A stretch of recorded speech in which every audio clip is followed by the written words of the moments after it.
សូមគោរពជំរាបសួរបងប្អូនទាំងអស់គ្នាវិលជួបគ្នាសារជាថ្មីមេរៀនរបស់យើងនៅថ្ងៃនេះគឺជាការសំណូមពរឲ្យជួយបង្រៀនរបស់បងប្អូនយើងដែលគាត់ comment នៅក្រោមវីដេអូមុនបាទអញ្ចឹងខ្ញុំឆ្លៀតពេលវេលានេះក៏ធ្វើវីដេអូនេះដើម្បីបង្រៀនដល់គាត់ហើយនិងអ្នកទាំងអស់គ្នាផងដែរតោះឥឡូវកុំឲ្យខាតពេលយូរយើងនឹងចាប់ផ្ដើមអានរាល់ឃ្លានិងពាក្យនីមួយៗតោះចាប់ផ្ដើមបាទពាក្យដំបូងគឺពាក្យថាថ្ងៃកំណើតបាទឬក៏ថ្ងៃខួបកំណើតយើងហ្នឹងជាភាសាចិនគេអានថាឈូសឺងយឺឈូសឺងយឺថ្ងៃកំណើតបាទពាក្យឈូសឺងមានន័យថាកើតបាទការកើតរបស់មនុស្សយើងហ្នឹងបាទឈូសឺងកើតហើយពាក្យយឺនេះមានន័យថាថ្ងៃបាទថ្ងៃអញ្ចឹងពេលយើងសរុបមកថាថ្ងៃកំណើតយើងប្រើ3ពាក្យហ្នឹងបាទឈូសឺងយឺថ្ងៃកំណើតឥឡូវយើងមើលពាក្យខាងក្រោមវិញបាទដែលជាសំណួរបាទថ្ងៃកំណើតរបស់អ្នកគឺគេមានន័យថាគេសួរថ្ងៃកំណើតរបស់អ្នកថ្ងៃណាអញ្ចឹងតែគេនិយាយតែប៉ុណ្្នឹងទេបាទនិយាយតែប៉ុណ្្នឹងបានហើយបាទគេអានថានីតឈូសឺងយឺនីតឈូសឺងយឺថ្ងៃកំណើតរបស់អ្នកបាទដែលគេដាក់សញ្ញាសួរហ្នឹងគឺមានន័យថាសំណួរហើយគេសួរថ្ងៃកំណើតរបស់យើងគេនិយាយតែប៉ុណ្្នឹងគឺបានហើយបាទតែឥឡូវយើងទៅមុខទៀត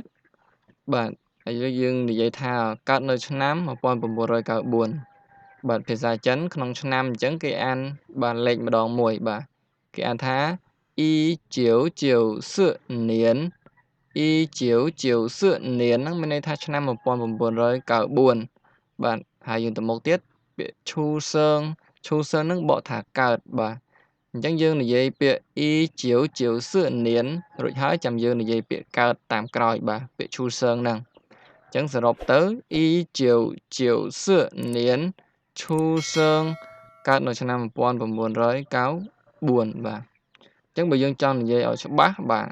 ឲ្យតាមទម្រង់ខាងក្រោមនេះបាទយើងនិយាយទាំងខែទាំងថ្ងៃទៀតអញ្ចឹងយើងអាចនិយាយបានថា我的出生日បាទខ្ញុំសូមបកប៉ុណ្ណឹង我的មានន័យថារបស់ខ្ញុំ出生日មានន័យថាថ្ងៃកំណើតអញ្ចឹងបើមួយឃ្លាហ្នឹងគឺបកថាថ្ងៃកំណើតរបស់ខ្ញុំបាទ我的出生日បាទថ្ងៃកំណើតរបស់ខ្ញុំហើយពាក្យសឿបាទពាក្យបន្ទាប់ហ្នឹងសឿហ្នឹងគឺបកថាគឺបាទគឺហើយយើងដាក់ឆ្នាំ1994នេះបាទ1994年ទៅមុខទៀត8月បាទ8月មានន័យថាខែ8ហើយសឿយឺថ្ងៃទី4បាទទម្រង់ភាសាចិនគេនិយាយឆ្នាំមុនរួចហើយខែរួចហើយបានថ្ងៃបាទអញ្ចឹងយើងសរុបមកឃ្លាហ្នឹងមក我的出生日是1994年8月4日បកប្រែថាថ្ងៃកំណើតរបស់ខ្ញុំគឺឆ្នាំ1994ខែ8ទី4បាទតោះឥឡូវទៅមុខទៀតបាទពាក្យសំណុំពររបស់គាត់បាទពាក្យនេះផងដែរ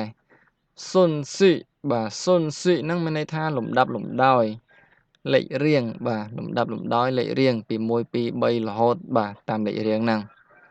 សុនស៊ីបាទហើយពាក្យខាងក្រោមអានសុនស៊ីបាទអានសុនស៊ីបកថាយោងតាមលេខរៀងមានន័យថាធ្វើតាមលេខរៀងយោងតាមលេខរៀងបាទពាក្យអានហ្នឹងមានន័យថាយោងតាមបាទយោងតាមហើយពាក្យសុនស៊ីលេខរៀងមានន័យថាឲ្យយើងធ្វើអ្វីទៅតាមលេខរៀងយោងទៅតាមលេខរៀងដែលយើងចាប់លេខអីជាដើមហ្នឹងបាទឥឡូវយើងរៀនពាក្យបន្តទៀតពាក្យថាសូមតម្រង់ជួរភាសាចិនគេអានថាឆេងផាយទួយឆេងផាយទួយសូមតម្រង់ជួរឆេងបកថាសូមបាទផាយទួយមានន័យថាតម្រង់ជួរបាទមនុស្សយើងតម្រង់ជាជួរបាទឥឡូវពាក្យខាងក្រោមវិញបាទគេនិយាយថាសូមតម្រង់ជួរជា2ជួរបាទភាសាចិនគេអានថាឆេងផាយលៀងផាយឆេងផាយលៀងផាយបាទឆេងបកថាសូមផាយមានន័យថាបាទគឺបែងចែកចាត់ចែងហ្នឹងបាទ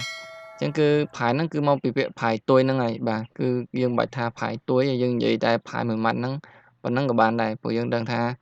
ផាយលៀងផាយហ្នឹងមានន័យថា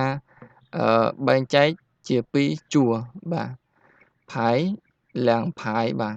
phái mình thằng bàn trái chỉ chúa hai làng phái ní bà làng pì phái chua đỏ đà khơi nhé trình phái làng phái xong đầm rong chúa chỉ pí chùa bà chẳng bà dân cho cái đầm rong bầm màn chúa dân đô bịa làng nó mất làng pì mà nè bà dân đã san phái rồi có sự phái chẳng tớ chị bay chị buôn chùa anh chẳng tờ bà sau đây là lời dân chọn bàn bà bông ôn bà sẽ đặt ban lại nam môi rồi gọi dốt lại comment xuống hàng cao video bán tỏ lấy dân tờ bịa hàng một tiền bịa này bà cứ ú xẻo bà ú xẻo mình này tha commentประสิทธิភាពឧទាហរណ៍ថាជាកាតរបស់យើងឬក៏ជាกระดาษអ្វីមួយដែលថាអត់យកជាកាតបានបាទឧទាហរណ៍អត់មានត្រាអញ្ចឹងចាស់អញ្ចឹងគេតម្រូវមានត្រាអញ្ចឹងกระดาษហ្នឹងឬក៏កាតអីមួយហ្នឹងអត់មានត្រាអញ្ចឹងกระดาษហ្នឹងរបស់មួយហ្នឹងគឺអត់មានប្រសិទ្ធភាពឲ្យប្រើអត់បានទេអញ្ចឹងក៏យើងអាចប្រើពាក្យថាអ៊ូសែវនេះបាទហើយពាក្យខាងក្រោមមួយនេះបាទជាសំណួររបស់គាត់ដែលជាពាក្យថាអសុពលភាពបាទឬក៏ផុតកំណត់ហ្នឹងអញ្ចឹងភាសាចិនគេអានថាកក់ឈីបាទកក់ឈីហ្នឹងមានន័យថាអសុពលភាពឬក៏ផុតកំណត់បាទវាស្តៀងនឹងពាក្យខាងលើដែរបាទប៉ុន្តែវាមិនដូចទាំងស្រុងទេគ្រាន់តែស្តៀងពាក្យខាងលើគឺគ្មានប្រសិទ្ធភាពបាទហើយពាក្យខាងក្រោមគឺអសុពលភាពបាទដូចជាចំណីអាហារដែលហួសថ្ងៃកំណត់អីហ្នឹងក៏យើងអាចប្រើពាក្យកក់ឈីនេះបានដែរបាទផុតកំណត់វាអសុពលភាពនឹងឯងឥឡូវយើងទៅពាក្យខាងមុខបន្តទៀតសម្រាប់ពាក្យនេះវិញសូមរងចាំកន្លែងនេះភាសាចិនគេអានថាសៅតឹងជើកអ៊ុយជឺបាទសៅតឹងជើកអ៊ុយជឺសូមរងចាំកន្លែងនេះបាទសៅតឹងហ្នឹងមានន័យថាសូមរងចាំសៅតឹងបាទសូមរងចាំជើកហ្នឹងបកថានេះបាទនេះឬក៏ទីនេះបាទមួយនេះអញ្ចឹងបាទហើយអ៊ុយជឺពាក្យអក្សរចុងក្រោយអ៊ុយជឺហ្នឹងមានន័យថាកន្លែងឬក៏តំបន់អីចឹងណាបាទតំបន់នេះកន្លែងនេះអញ្ចឹងទៅអញ្ចឹងយើងបកប្រែមើលតាមកលៈទេសៈហ្នឹងបាទយើងត្រូវបកថាកន្លែងយើងប្រើពាក្យកន្លែងមកអញ្ចឹងសរុបមកសៅតឹងជើកអ៊ុយជឺសូមរងចាំកន្លែងនេះហើយឃ្លាខាងក្រោមបាទសៅតឹងណាកអ៊ុយជឺសូមរងចាំកន្លែងនោះបាទអញ្ចឹងពាក្យតម្រងពីរនេះខុសគ្នាតែមួយកន្លែងនេះហើយពាក្យខាងក្រោមគឺសំដៅទៅលើកន្លែងនោះបាទកន្លែងនេះវាលក្ខណៈថាចិត្តអញ្ចឹងណាបាទកន្លែងនេះហើយកន្លែងនោះវាឆ្ងាយអញ្ចឹងទៅបាទគឺខុសគ្នាត្រង់ពាក្យណាកបាទខាងលើគេប្រើពាក្យជកសៅតឹងជកហើយខាងក្រោម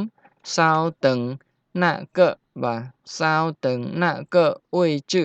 សូមរងចាំកន្លែងនោះបាទអញ្ចឹងសង្ឃឹមថាបងប្អូនដែលគាត់សំណូមពរហ្នឹងនឹងបានឃើញនៅវីដេអូបង្រៀនមួយនេះបាទហើយអ្នកទាំងអស់គ្នាក៏ត្រូវរៀនផងដែរបាទគឺពាក្យល្អដែលឧស្សាហ៍ប្រើបាទអញ្ចឹងវីដេអូរបស់ខ្ញុំក៏សូមបញ្ចប់ត្រឹមនឹងចុះបាទកុំឲ្យខាត់ពេលយូរចាំជួបគ្នានៅវីដេអូក្រោយបន្តទៀត